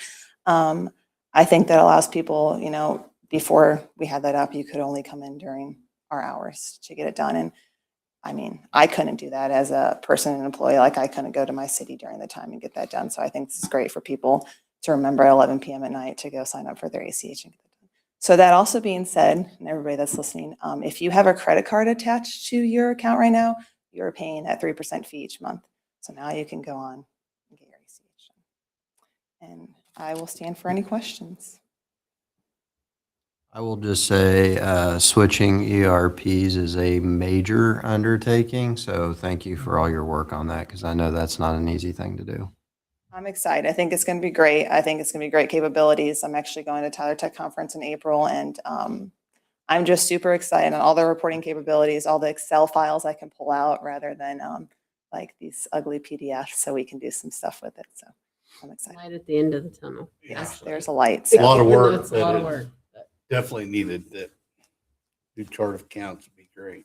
Yeah. We've been talking about that for several years, so. Yep. I'm super excited.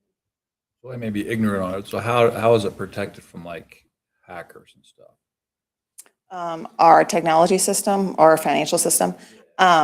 So I'm not the IT person, so I don't want to butcher this. That's fine. But from what I know, and Tristan might have some more too back there, but basically what we're moving, right now we're hosted anyway. It's the same exact thing. We're hosted on the server that for Tyler Technologies, we pay them to host all of our information. And it's going to be the same exact thing, except it's internet cloud-based. And from my more understanding, protected. it's actually more protected, yes, than what we currently are, which is also great because I can sit in this room on an iPad now. I'll be able to and open up information. So when you guys have questions, I can just get that information in real time. So that'll be really, really great. And then you guys also, we've requested that all of you guys actually have capability. You'll have access to all that. So if you guys want to learn any training that week, I'm sure you're more than welcome to come on, else they're all going to be videotaped. So if you guys ever have any questions or want things, you can get into it. All right, thank you guys. Thank you. Operations. I'll hit some of the highlights of this, and I'll try to be quick. But wanted to let you know we've made some, the Northwest Expressway Working Group has made some great progress on what they're doing. There's actually, they're forming a coalition that's going to be made up of private sector and local government folks, formalizing it much like what they have a 250, they have a 254 coalition, they have a K96 coalition. So this will be for that potential future Northwest Expressway group. And so it's going to formally be an organization. And they've discussed a number of different initiatives related to advocating for the Northwest Expressway. They've begun the process to put together the updated major investment study that will happen, and we should have done by here the end of the summer. There will be opportunities for public input as it relates to that. And so we look forward to seeing what the results of that are.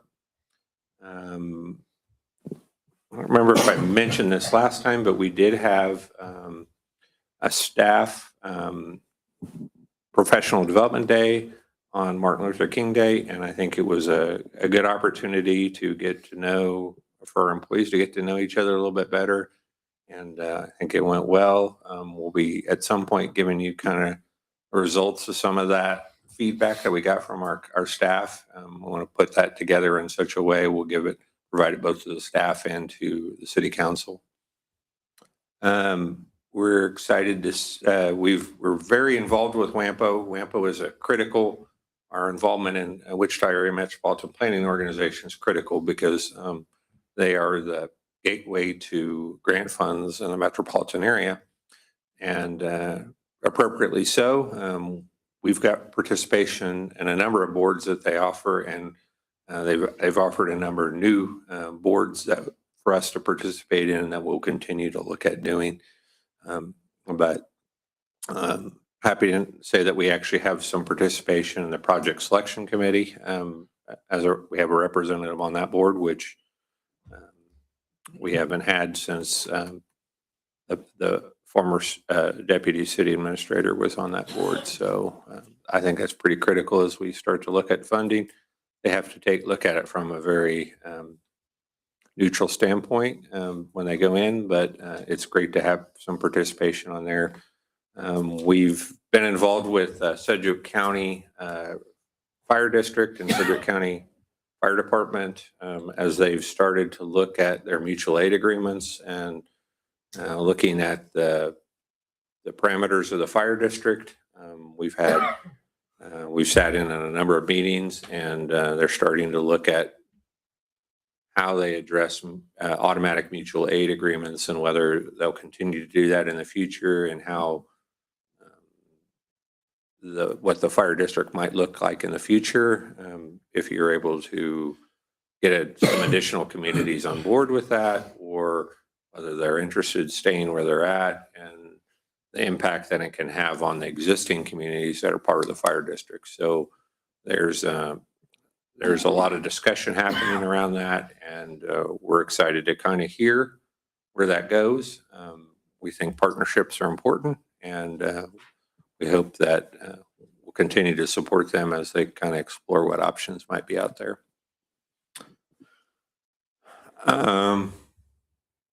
Couple of project updates that I'll share with you. Most of them you're kind of aware of, and you saw in Nick's reports, but we have begun the process. We started to work on our updating our TIP applications for the 119th Street project and dividing that into some various into two projects that we want to submit. As we kind of mentioned, providing manageable, fundable projects from a cost standpoint is pretty critical. And so we're very close to having those applications ready to kind of break that down into some pieces. So we hope to have that soon. We talked a little bit about the comprehensive plan we're continuing to work on with multi-studios on that piece. And that'll be critical to a lot of the discussions that we had here today with Gentry Thiessen, and also the discussions about zoning regulations and things into the future. So that'll be a good, important step in that. Economic development. I will say when we approved the Arc Church project, we talked to you a little bit about the potential for a TIF district in that area. We had an initial meeting with Sedgwick County last week about their potential support for a TIF district, and also potentially a mirror of our TIF, mirror approval of those areas that are not in the city. And we do plan to have a meeting. It'll probably be a joint meeting with Sedgwick County. Maybe the first that some of you guys have ever had to consider that. And so right now we're working on a schedule for what that might look like. And you'll get to hear a little bit more about the process and what's all involved with that. So that'll be something you're going to learn a little bit more out in the next month or two.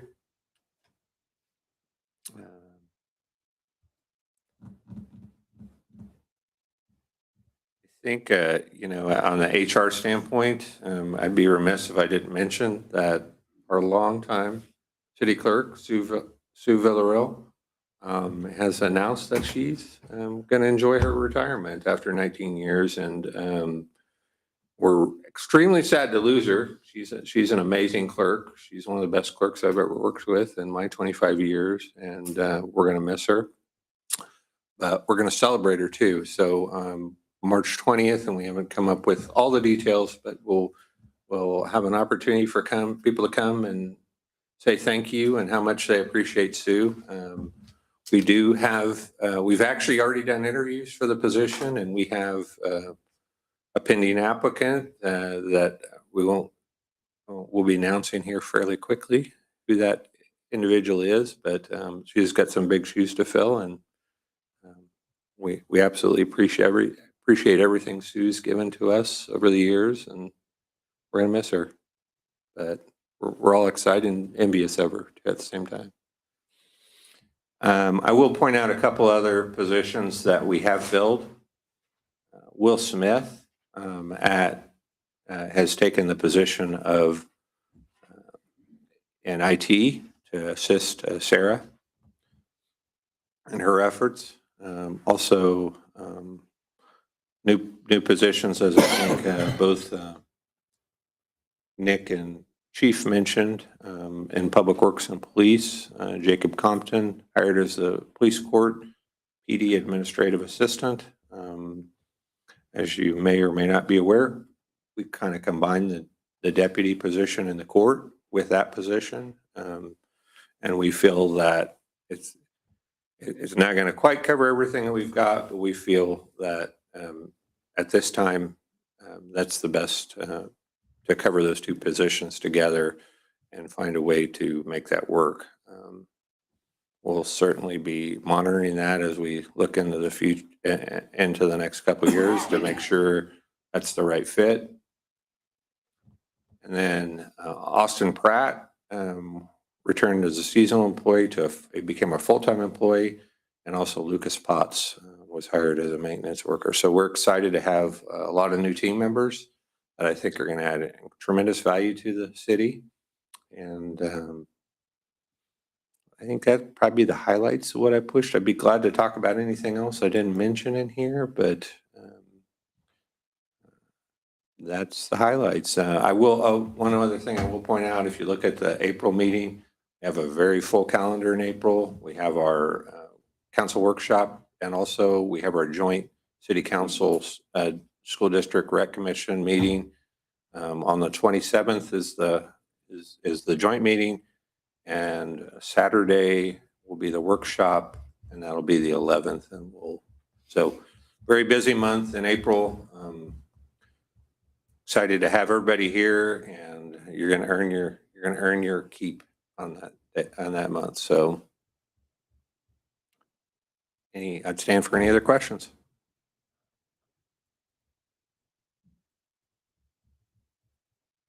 Okay. None. No questions. Thank you, Nick.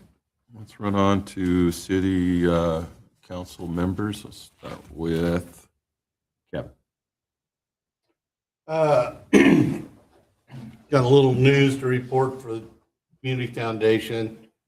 We're the end of our first year, or Chad Clark's first end of his contract period. So he has been working on plans for this upcoming year, and we're putting together options to present to the board on how to move forward for the next upcoming year. So he will be presenting that here in the near future to give the council time to where it's not right at the end of the contract period. So that's exciting. And so he's kind of transitioning a little away from setup, as far as, that first year has been kind of getting the foundation and all the in-house stuff set up so that we could actually do something, and kind of to that point where it's time to actually start doing something. So, but it's been a good foundation, and I don't know, my personal opinion is some more runway is needed to get this thing off the ground. But at the end of the day, it's the council's decision on, whether we want to continue chasing that plan or taking a different approach. So that's why he's laying out options to consider. So that's all I have. Unless you have questions. I'll talk to you one-on-one. Okay. Alex? No, sir. Jim? I'll be quick. Two things. April 20th, I will not be here. I'll be out of town traveling. And then the other thing is retail attractions. I think we're getting close to maybe having a renewal for them. Is that right? I think it would be good timing, in my opinion, for them to come present to us on where they're at with things. So, no, we just renewed, renewal September. So Okay. we're about 14, 15 I was months thinking in. it was May, sorry. Yeah, he was just Yeah. up here last week and met face to face with one of our large landowners. Met last week down at San Antonio with several developers, one of which develops a major grocery chain. And that president of that development company will be here in April to meet face to face with that landowner as well. Okay. So we've been very active lately. Nick and I have met with the landowner. I've met with the landowner individually, face to face once, a couple times via phone. The landowner is ready to go. And so now is a pretty critical time, but he'll be in town. I think he's coming to town for CCIM sometime in April, but I don't know if it's going to coincide with the council meeting, but yeah, I'll get him on notice if the council would like to see him. Yep. Okay. I think about 2 or 3 months ago, I was requested by the county to conduct a study on that countywide sales tax distribution formula. I reported last Friday I reported to the county commissioners a month ago. And then county held a meeting with all the suburb cities, the mayors or city managers. I think Nick and Elizabeth were there.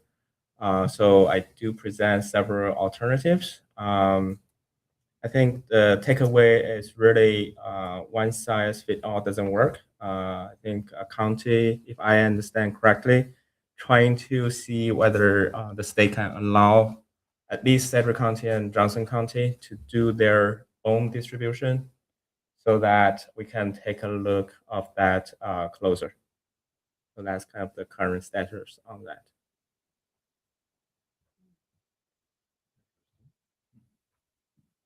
Anything else? Is that all?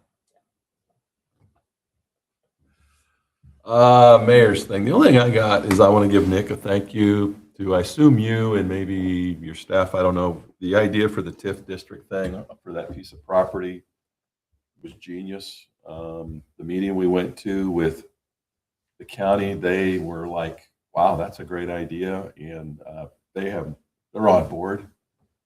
And they were joking about having a dual meeting. They said it was the first time anybody's ever brought this up. So, and they said this property is actually perfect for it. So kudos to you. If it was your idea, if it wasn't your idea, then whoever it was. Everything we do is a team effort here. Okay, So all right, okay. Well, we went into that meeting and it went really well, didn't it? Yeah. So. It was actually my idea. I sure it wasn't. Did you really? No. Not at all. Yeah, it was my idea. Yeah, so anyway, that's really all I had. So. Okay. So what do we got left? We're doing I we're going would to executive. Okay. now move that we go into an executive session to discuss the preliminary acquisition of real property concerning acquiring a site for the water well pursuant to statutory justification listed in KSA 75-4319B6. The open meeting in this room will resume at, let's just do 8:15. Enough time or too much time? 15 They minutes, said basically? 15 minutes. Okay. I gave us 2 more minutes. All right. Do you think 15 is enough? 15 then. Oh, let's do 15. All right. We'll do 8:15. All right, we're in executive. Who seconded? Yep. Second. Motion. We have a motion and a second. All those in favor? Aye.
Go over there in Mystic Lakes, put a pump down in there and suck that water out.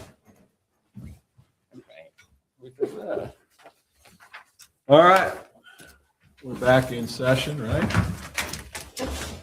No action was taken. And so I'd entertain a motion to adjourn. So moved. Motion is second to adjourn. All those in favor say aye. Aye. Opposed? We're done. Thank you.